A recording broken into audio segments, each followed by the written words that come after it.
Hello, this is Sarah Braasch. Welcome back to my channel. So I wanted to do a video about the presidential election. Tomorrow is November 3rd, and I want to ask everyone to please vote for President Trump. I voted for President Trump early and in person on Friday, and it was what my experience was. I just wanted to tell people a little bit about this too, is that I didn't have to walk, but the closest polling site for me was this community center, which was a couple miles away from my apartment building, and I just thought it would be nice to walk and get out in the sunshine and get some exercise. So I walked, and I have been fairly sedentary for a while, and I really overexerted myself, and I was completely exhausted by the time I got back. I was really embarrassed, but I mean, it was fine. I was okay, but I had good walking shoes on. But anyway, that was kind of funny. But so I had a really good experience actually voting at the community center. It was super efficient, super well run. I didn't wait at all. All of the machines seemed to be functioning perfectly. It was a touch screen.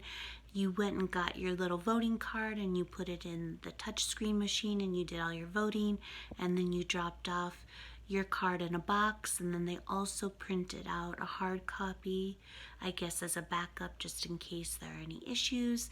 And then I was done, and then I got my sticker and I left. So I had a really good experience voting. I think that my personal preference, my personal suggestion was and would have been, now obviously the election's tomorrow, but would have been to vote in person early. I had a great experience doing that. But so I did vote for President Trump, and just, I did not vote for him in 2016, and I'm perfectly honest. I actually cried when he won in 2016. I voted for Hillary, and obviously I have experienced some life-altering experiences, catastrophes. I mean, you guys all know if you're here, but obviously I'm the innocent victim of the Living or Napping While Black hate crime hoax at Yale and the subsequent global vilification and defamation campaign that almost got me killed and decimated my lifelong human and civil rights career. So that was a wake-up call. That was a wake-up call. So anyway, I mean, I did consider myself, when I was at Yale, and my advisor still is Jason Stanley, is my advisor, and obviously people know him as a proud social justice warrior, and I considered myself to be a proud social justice warrior, but at one and the same time I also considered myself a deeply committed civil libertarian, and I also thought of myself as a sort of a reformer from within. Like, I saw myself like, I'm doing social justice, but I'm doing real social justice, the foundation of which can only be civil libertarianism.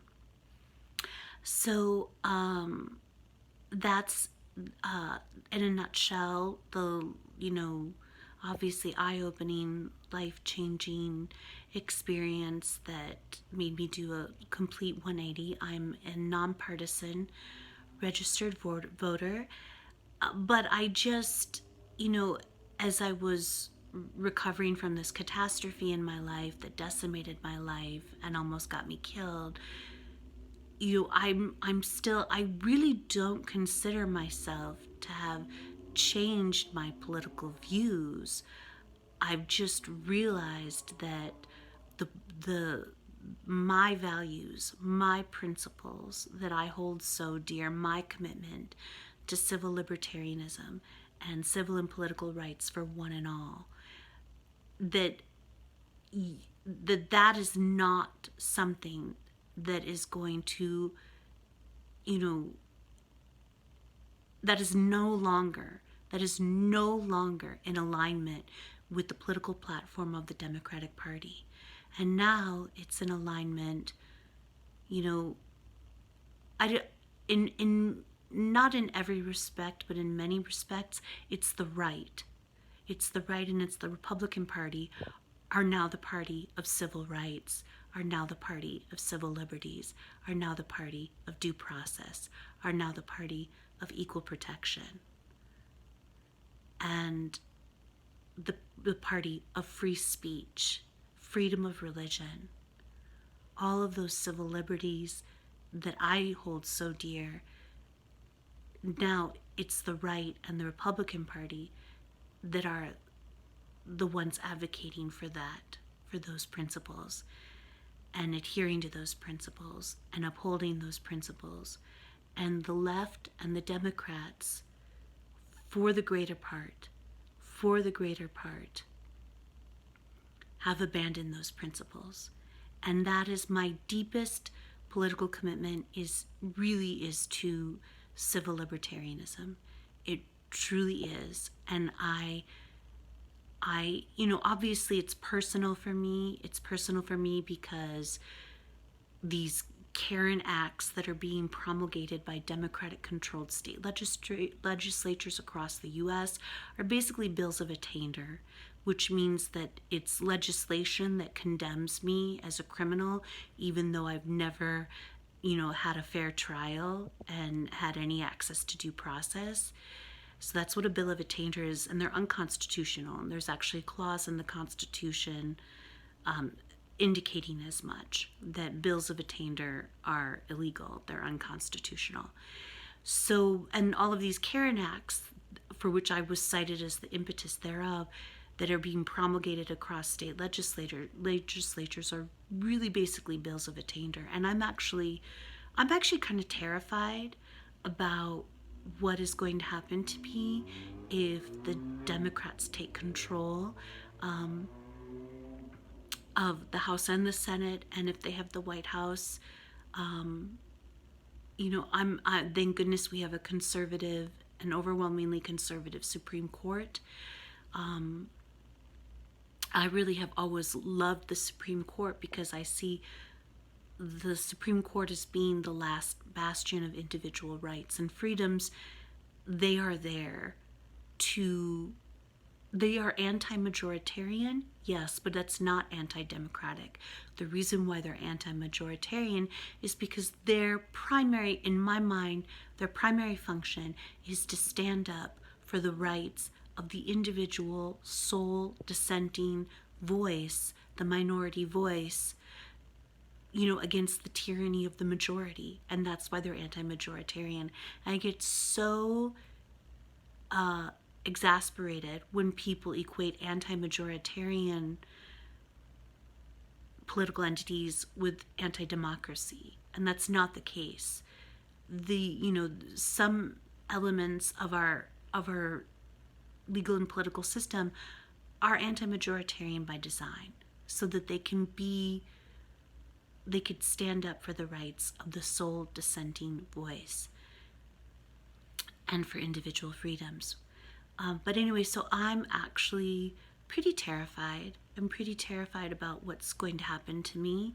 And if you actually look at these bills, that are being promulgated, these Karen Acts that are being promulgated in state legislatures across the U.S., they include all of the, newspaper clippings from all of the Living Well Black race and hate crime hoaxes, especially on college campuses. So they have Napping While Black in there. So basically, I'm part of the legislation.